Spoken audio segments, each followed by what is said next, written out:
दिल्लीमध्ये इंडिया आघाडीची खलबत। आज विशेष अधिवेशनात नारी शक्ती वंदन विधेयकाला पाठिंबा देण्याचा निर्णय। आम्ही महिला आरक्षणाविरोधात नाही पण डिलिमिटेशनला विरोध, विरोधकांची भूमिका। काही लोक महिला आरक्षणाला छुप्या पद्धतीने विरोध करत आहेत। विशेष अधिवेशनात विरोधकांचा बुरखा फाटेल। नारी शक्ती वंदन विधेयकात डिलिमिटेशनला विरोध करणाऱ्यांना मुख्यमंत्री फडणवीसांचं उत्तर।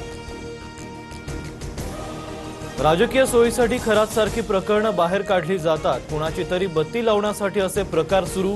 भोंदू अशोक खरात प्रकरणावरून राज ठाकरेंचं भाष्य।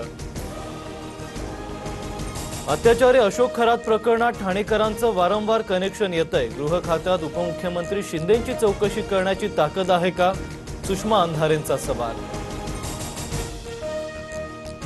अजितदादांच्या घराबाहेर 17 तारखेला भानामतीचा प्रकार झाला तेव्हा खरात ठाण्यात होता।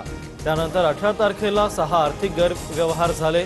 भानामती आणि अजित पवारांच्या अपघाती मृत्यूचा संबंध, अंजली दमानी यांचा खळबळजनक आरोप। परतवाड्यातील आरोपीच्या घरावर बुलडोझर चालवला पण खरातच्या फार्म हाऊस आणि चाकणकरांच्या संपत्तीवर बुलडोझर कधी? सुषमा अंधारेंचा सरकारला सवाल।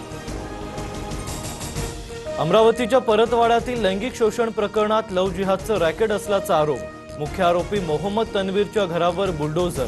प्रकरणाची एसआयटी चौकशी होणार। आतापर्यंत 6 जण अटकेत।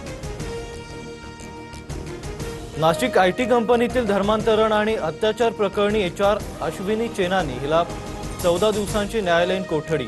पीडित महिलांनी अनेक वेळा तक्रारी केल्यानंतर एचआरनं दुर्लक्ष केल्याचा आरोप।